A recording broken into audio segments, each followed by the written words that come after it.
नमस्कार दोस्तों, केमिस्ट्री साला चैनल में आपका स्वागत है। आज का मेरा यह video state of matter class 11 and sub topic is thermal energy. So thermal energy is also important and it is related to intermolecular force of attraction. तो देखो बच्चों, thermal energy and intermolecular force of attraction दोनों opposite हैं भाई। Thermal energy क्या करता है? Thermal energy tends thermal energy tends to move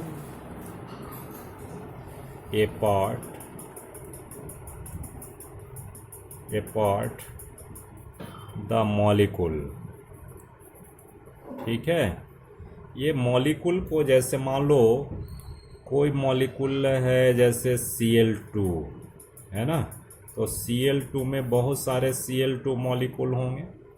तो ये Cl2 और Cl2 मॉलिक्यूल के बीच में ये जो डिस्टेंस होता है ना, ये ड्यू टू थर्मल एनर्जी होता है दोस्तों। थर्मल एनर्जी के कारण ही मॉलिक्यूल दूर दूर होते हैं। और थर्मल एनर्जी जो है, अगर टेम्परेचर बढ़ाओगे, it increases with increase in temperature, with increase in temperature। ठीक है कि नहीं? थर्मल एनर्जी इंक्रीजेज, अगर टेम्परेचर बढ़ाओगे तो ये मॉलिक्यूल जो हैं इसमें डिस्टेंस और बढ़ता जाएगा। ठीक है कि नहीं? तो आप सोच के देखिए कि सॉलिड जो होते हैं, सॉलिड स्टेट में मॉलिक्यूल बहुत पास पास होते हैं, very close to each other.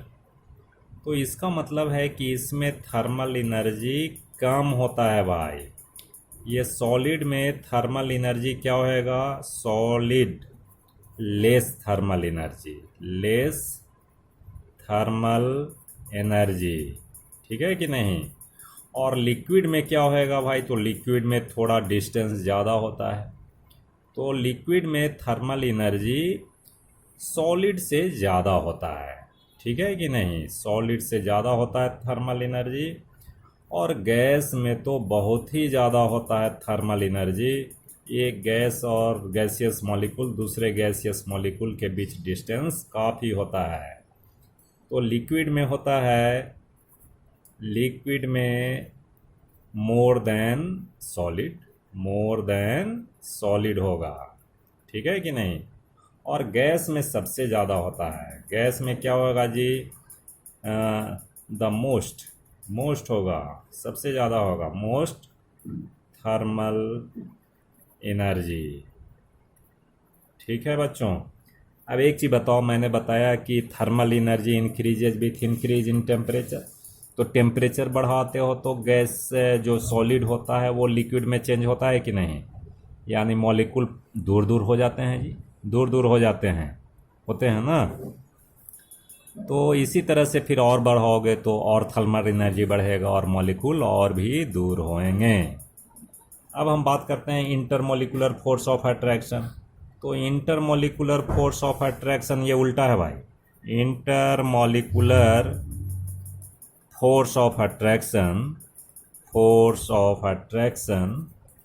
is opposite of thermal energy, is opposite of thermal energy। बताओ तो ये इंटरमोलिकुलर फोर्स ऑफ अट्रैक्शन क्या क्या चाहेगा? कि ये मॉलिक्यूल हमारे बिल्कुल पास आए जी, पास आए। एक है पास लाने की बात करता है इंटरमोलिकुलर फोर्स, और थर्मल एनर्जी दूर भगाना चाहता है। ठीक है, तो सॉलिड में सबसे ज़्यादा होगा intermolecular force of attraction. Solid में होगा हाई इंटरमोलिकुलर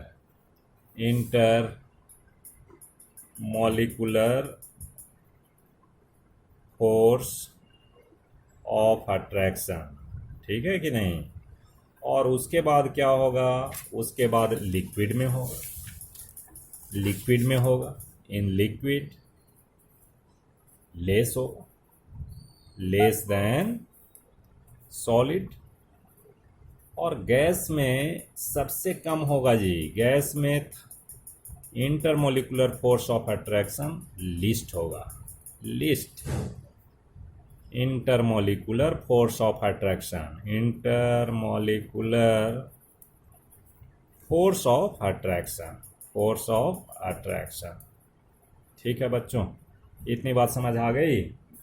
अगर मान लो आपको ऐसे ड्रा करने के लिए कहा जाए कि भाई सॉलिड, लिक्विड एंड गैस हैं, सॉलिड, लिक्विड एंड गैस हैं, तो बताओ थर्मल एनर्जी क्या होगा भाई? तो थर्मल एनर्जी इधर से बढ़ेगा, है ना, ये थर्मल एनर्जी बढ़ेगी।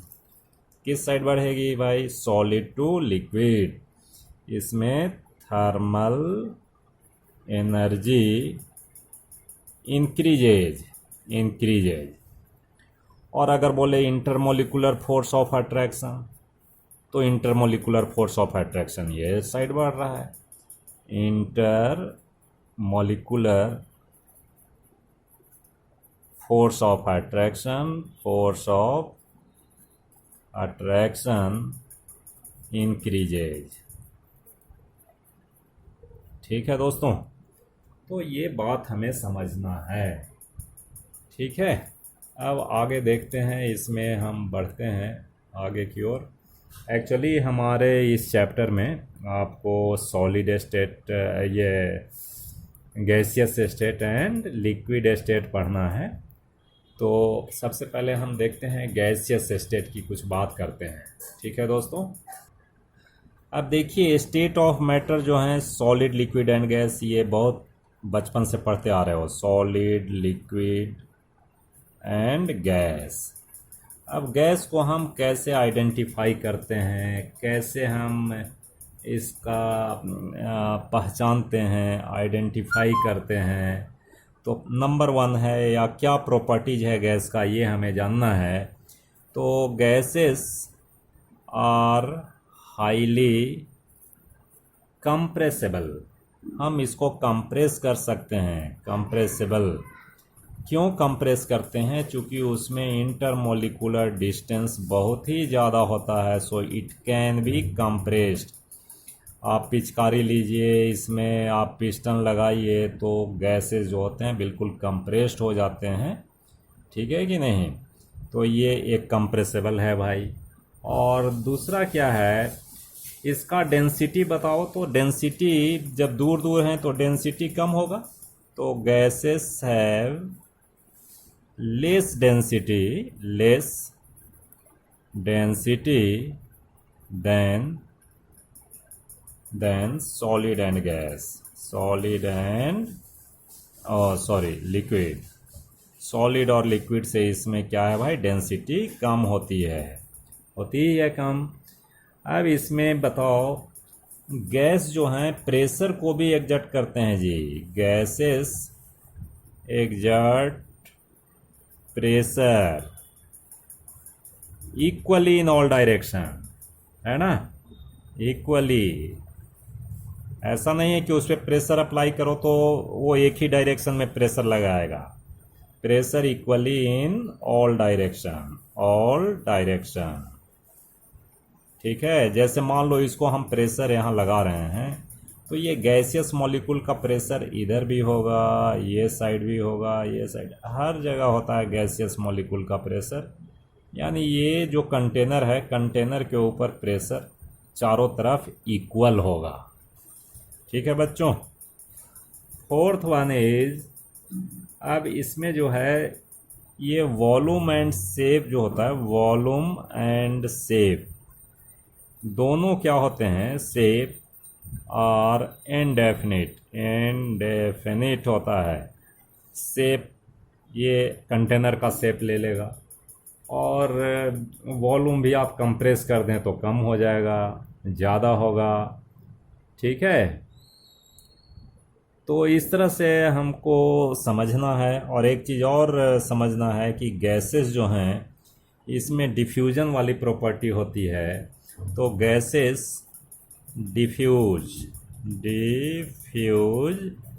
ईच अदर, ईच अदर, एक दूसरे में गैस मिल जाते हैं। अगर दो गैस को एक कंटेनर में छोड़ दो, जैसे मान लो एक कंटेनर में ये गैसेस हैं, मान लीजिए एक गैस को मैंने छोड़ दिया और ये दूसरे गैस हैं ये रेड कलर का, तो देखोगे after some times they diffuse each other. Diffuse का मतलब है ये दोनों एक दूसरे से मिल गए भाई, मिक्सअप हो गए, दोस्ती करने में बहुत तेज होते हैं, तो ये दोनों सभी मिल जाते हैं।